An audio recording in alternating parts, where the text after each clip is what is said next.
আলোর পথের অনুসারীগণ, সাংবাদিক ভাইয়েরা এবং র্যাব 7 এর সদস্যবৃন্দ, আসসালামু আলাইকুম।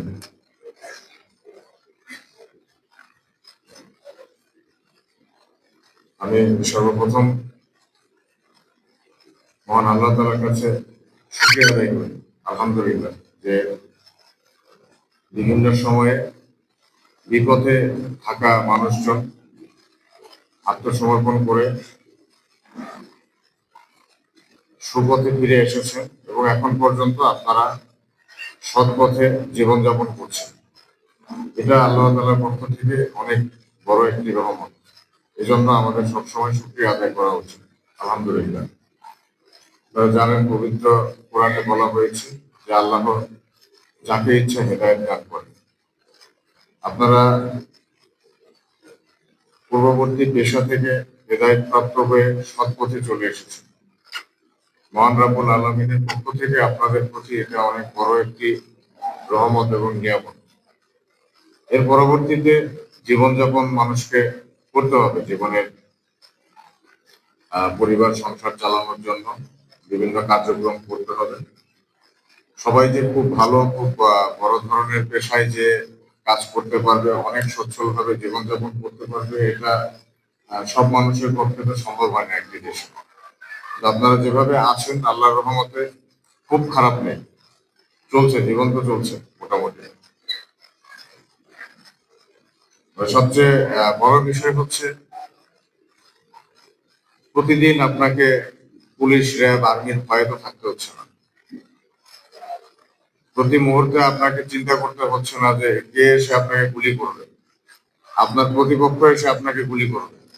এই ভয়গুলো নিয়ে তো জীবন কাটাতে হচ্ছে না, এই সংখ্যা থেকে তো বেঁচে আছে।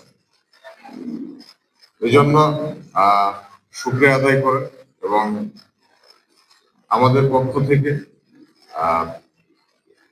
জানাচ্ছি যে র্যাপিড অ্যাকশন ব্যাটালিয়ন আপনাদেরকে ভুলে যায়।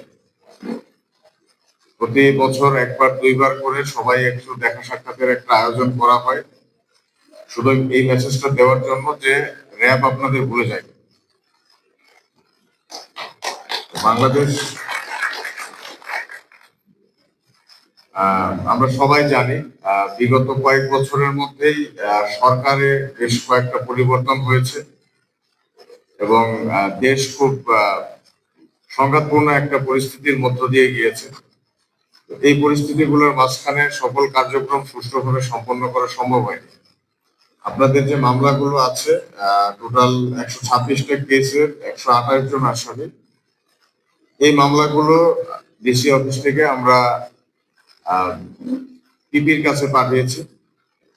তো পিপি এই কেসগুলো সবগুলো চেক করে দেখে তার মতামত দিবেন, এরপরে মহামান্য আদালত তার রায় দিবেন। এখন 126টা কেস আসলে পুঙ্খানুপুঙ্খভাবে পুরোটা দেখে মতামত দিতে সময় লাগে। এটা 2-4টা কেস হলে হয়তো একটু তাড়া দেওয়া যায়।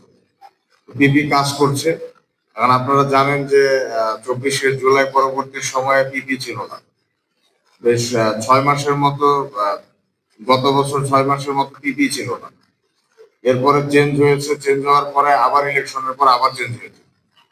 এই পরিবর্তনগুলোর কারণে হচ্ছে কিছুটা ডিলে হয়েছে। তবে পিপি এর অফিসে জিনিসগুলো আছে, তারা মতামত দিলে পরবর্তী কার্যক্রম ইনশাল্লাহ কোর্ট থেকে গ্রহণ করবে। আমরা আমাদের পক্ষ থেকে যেটা পার্শ্ব করার এটা করছি, আশা করি ভালো ফল আসবে ইনশাল্লাহ। একটা বিষয় খেয়াল করেছি, সবাই না, 2-1 ব্যক্তি আলোর পথে আসার পর আবার পুনরায় অপকর্মের সাথে জড়িয়ে যাওয়ার 2-একটা ঘটনা আমরা শুনেছি। এটা অত্যন্ত দুঃখজনক।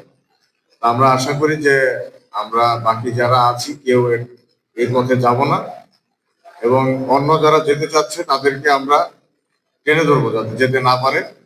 একই সাথে বর্তমানে যারা এই অন্ধকার জগতে আছে, আপনারা জানেন, চিনেন, তাদেরকে আপনারা সবাই চেষ্টা করবেন, প্রত্যেকে চেষ্টা করবেন অ্যাটলিস্ট আপনি একজন ব্যক্তিকে অন্ধকার থেকে আলোর দিকে নিয়ে আসেন।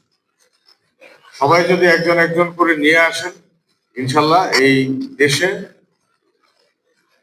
এই অপকর্ম, সংঘাত, সন্ত্রাস, ডাকাতি এই ধরনের জিনিসগুলো অনেকটা কমে আসে। এবং আপনার এটার করার জন্য আপনার অনেক বড় একটি অবদান থাকবে যদি আপনি তাদেরকে নিয়ে আসতে পারেন।